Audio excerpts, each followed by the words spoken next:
And I have to make one point before I introduce Chloe onto the stage. The thing about, we did blockchain week in a much smaller version last year, and I didn't bother going to the US to have this conversation. I said, we're not relevant to the United States.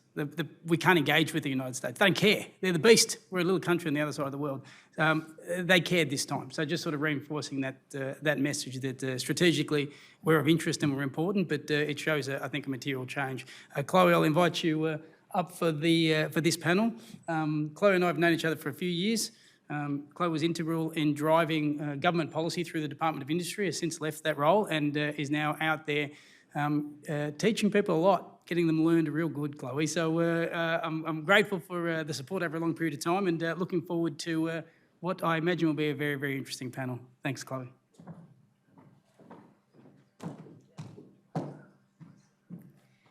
Thanks so much, Steve. Where are my panellists?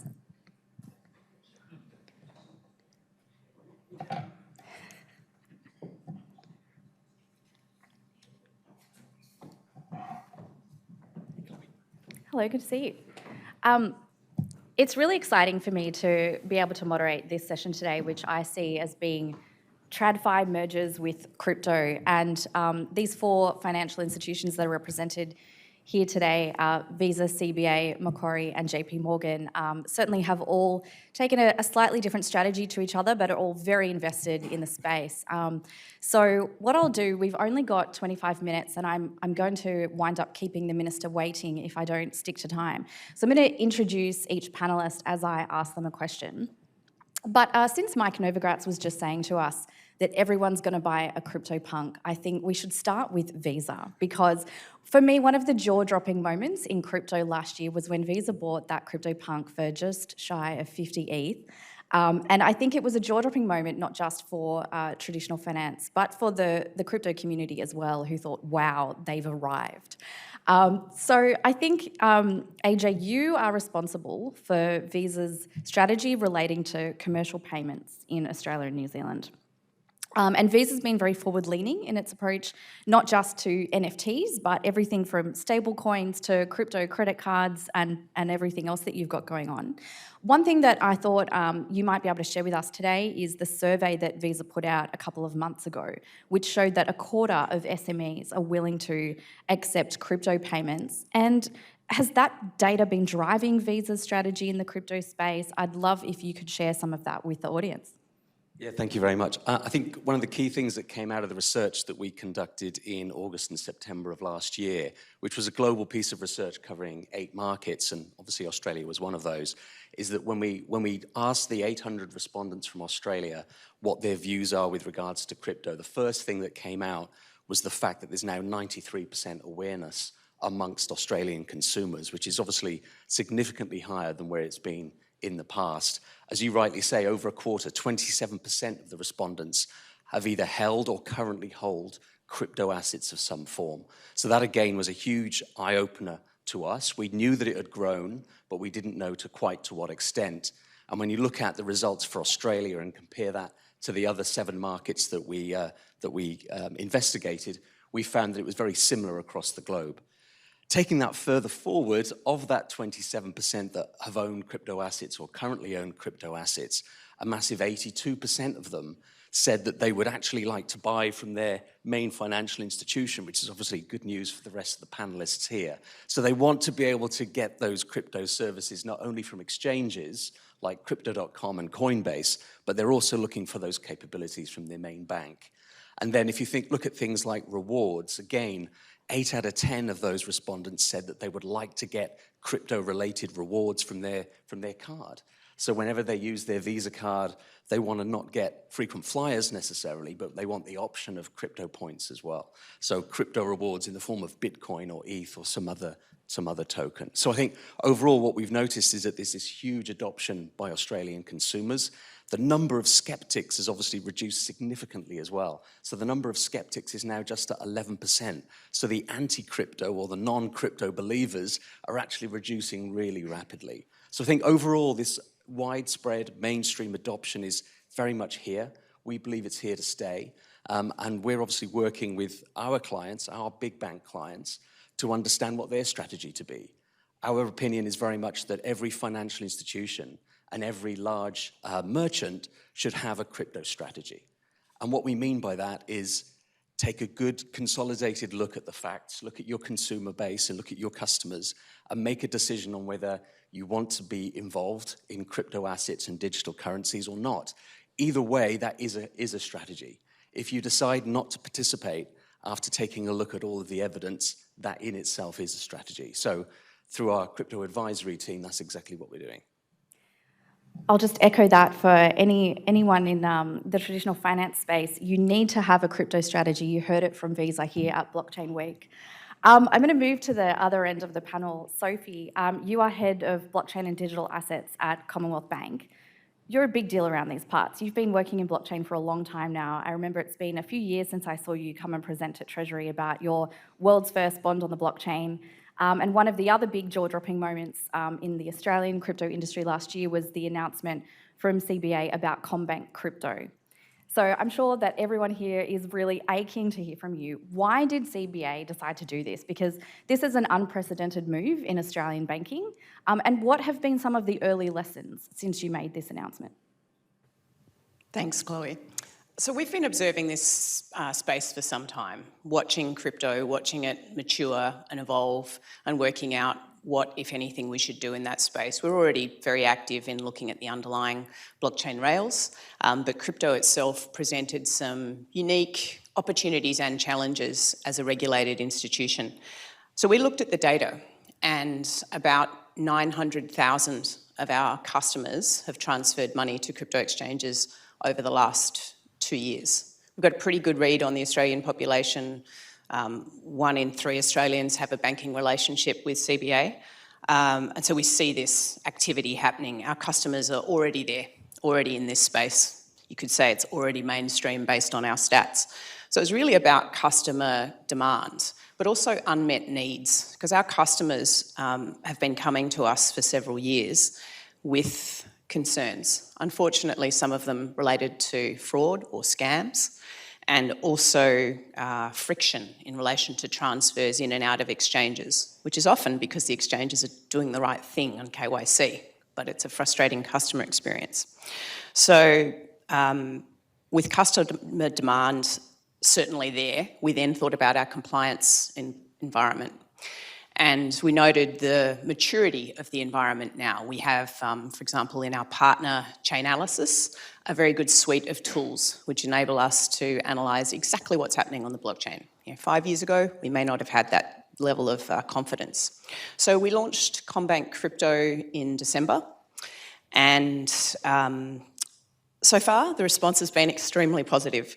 What it is within the Commbank app you can buy, sell and hold 10 different cryptocurrencies. We've noticed that engagement in the app is up for people who are part of the pilot, and overwhelmingly the feedback has been positive. The biggest complaint we've had is customers who haven't been let into the pilot yet. So that's by far the biggest complaint. But we're trying to start small and make sure we get it right.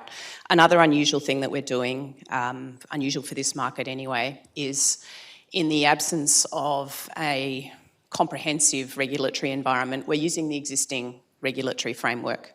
So we've issued Commbank Crypto as a regulated financial product, and we've done that because we want to elevate the disclosure standards. We think that's absolutely critical for customer trust. And so that is different in the market. But basically feedback so far, very positive. And we're looking to scale and to add additional features this calendar year. It's very interesting to see a retail-facing product from this heavily regulated space that you are all occupying. I wanted to switch to the institutional side for a moment. So I'm going to turn to you, Andrew. So you lead Macquarie Bank's Specialised Asset Finance division. So that division provides industry-specific advice. You, for the last couple of years with your division, you've been developing blockchain solutions through financial products that can assist businesses operating in the digital economy. So Macquarie has been involved in Bitcoin mining, which I think a lot of people would be really interested in. But can you just talk us through, from an institutional point of view, what are the kinds of products that Macquarie's been developing and how that journey has gone for Macquarie? Yeah, sure. I've probably, and our team probably hasn't had the experience of some of my fellow panellists. We've been looking at the space for the last couple of years, particularly with a institutional mind and sort of looking at opportunities for larger businesses in the space. We've seen a range of opportunities, a very wide range of opportunities actually, across both the technology of blockchain and also for financing of some of the infrastructure that supports various blockchain initiatives. And for us, some of these things that we've seen, that the whole industry it's fast moving, it evolves rapidly. We've seen some projects that we think are very highly prospective today, and then they're gone within 6 weeks and maybe 8 weeks, but that has become the nature of it.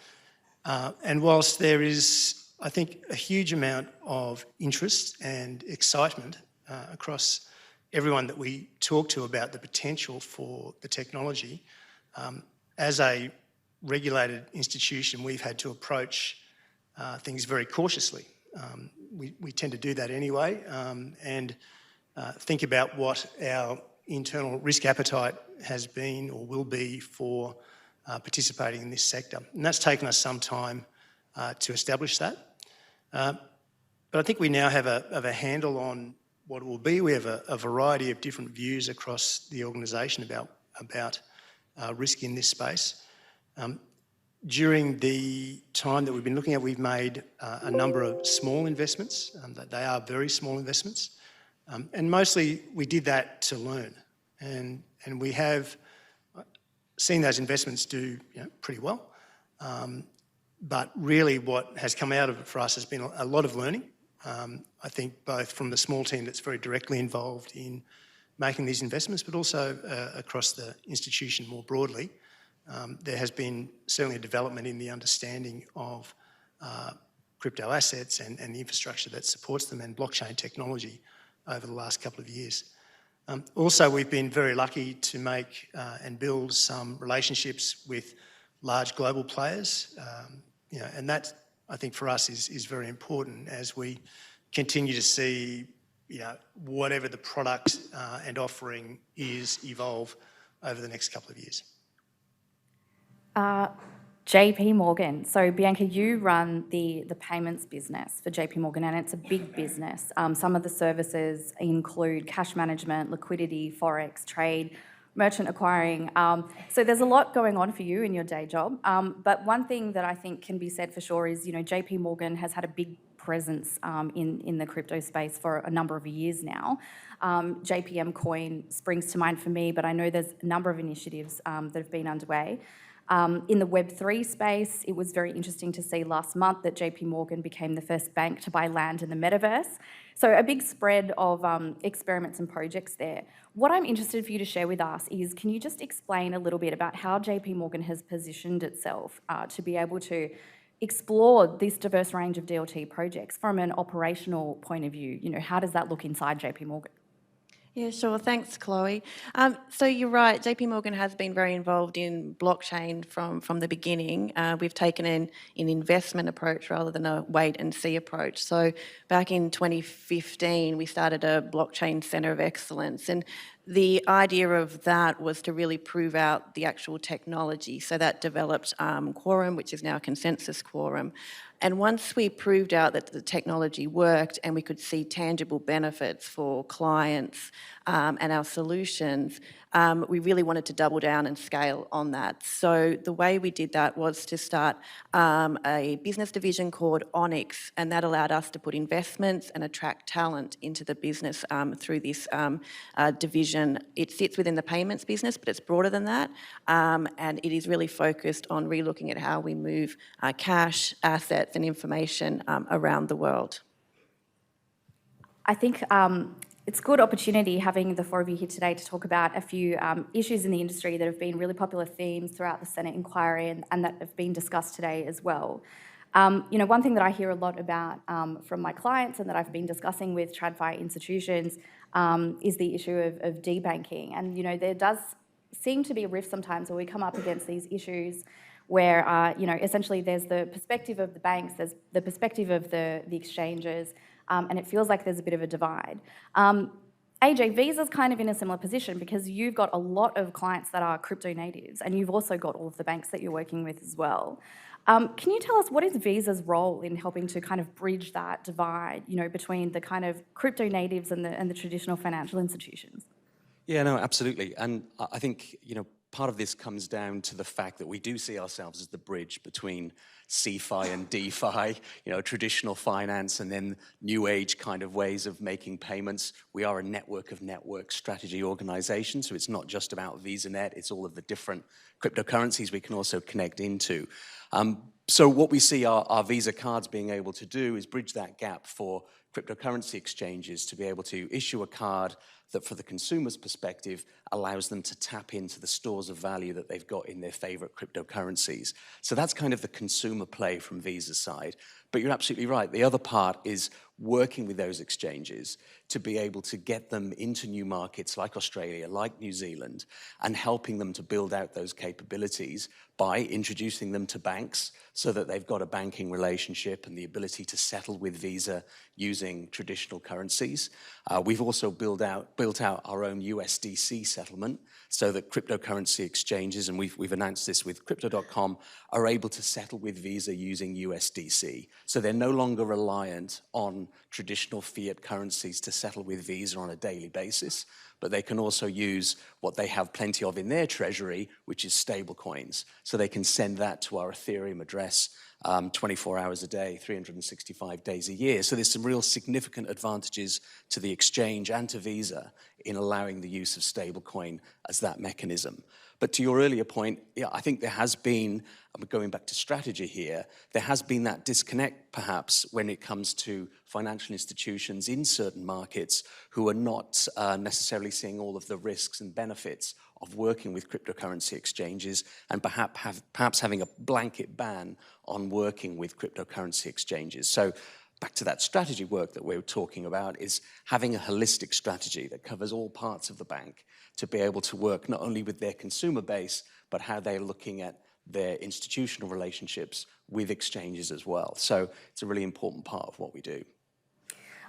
So another issue that I get asked about a lot and has come up a number of times in the last 12 months and came up again in my Twitter feed last week is the desire or demand for crypto collateralized loans. And so, I know one of the challenges for banks in creating new products and services is you have some ambiguity around regulations, as does the crypto native side of the industry. And so, one of the challenges for a bank would be actually holding Bitcoin on its balance sheet. And without that guidance from regulators about how you would treat an activity like that, that can mean that, maybe banks wouldn't want to roll out some products and services as fast as they might like. But coming back to you, Andrew, in terms of how Macquarie looks at this again from an institutional point of view, is a Bitcoin-backed loan something that you would consider providing to the market for institutions?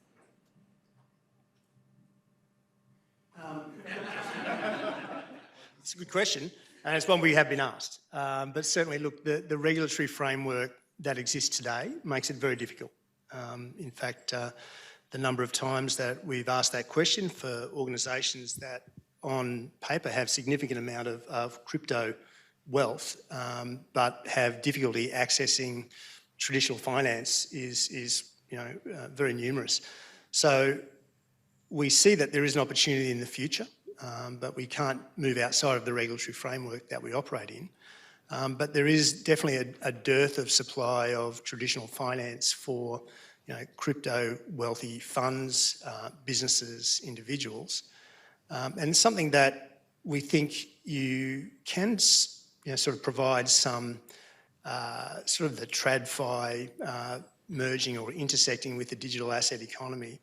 And those opportunities exist. But they usually exist in looking at perhaps some of the other hard assets that might be taken as traditional collateral. So we've had to move innovatively.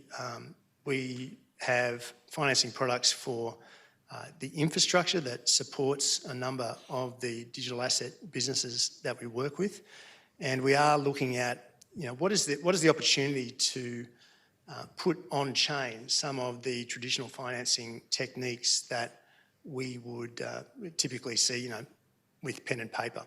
So That's going to develop.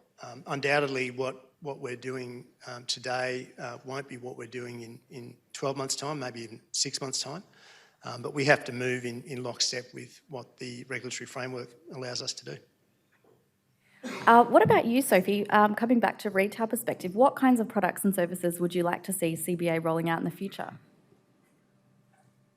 Well, there's a lot on the retail side as well as the institutional side. So I think it's the full spectrum of customer needs that we would like to fulfil, but in a measured and steady manner, because it's partly regulation, partly that you need an extremely solid business case. Things move a little slower for larger institutions than for many of the agile institutions I can see in front of me.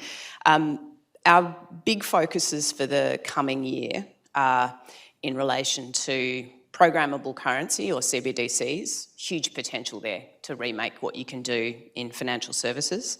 I'm really excited to see that develop. I've been watching that space for some time. I wish that was around when we issued a bond on blockchain so that you had the payment rails as well. So we managed to demonstrate that origination and distribution was much smoother, but we couldn't do the efficient settlement leg, which is frustrating. My background's insto. I'd like to see DVP. So that's one area. Tokenisation of all sorts of assets, both real and digital. I think there's a long way to run there. There's a lot of markets today that haven't changed much for 30 years. It's time. But once again, that'll be a gradual change because there's a lot of money moving through these markets and we have to get it right. The ASX knows all about that. But we're hoping to do quite a lot this year. We're expanding. My team's going to double in the next few months, so call me if you need a job. We're increasing our investment in this space significantly. I think almost all of you are hiring aggressively at the moment. The Minister has arrived and we won't keep her waiting, but so maybe I'll throw my final question to you, Bianca. What's the main skill that JP Morgan's looking for in its active recruitment at the moment? Or is there a particular area where you find those skill shortages are a real challenge for you? Look, I think technology and understanding the technology and how the technology can apply to clients and solutions, I think is key. And that's something that, globally, we're very focused on, getting the right people to support that. I want to thank all of my panellists for coming and participating in this session today. We could have spoken for so much longer. There's so many different topics that we could have gone into, but it's a jam-packed week. So thank you again to Steve for inviting me to moderate this panel, and everybody, I'll see you around the week. Thank you.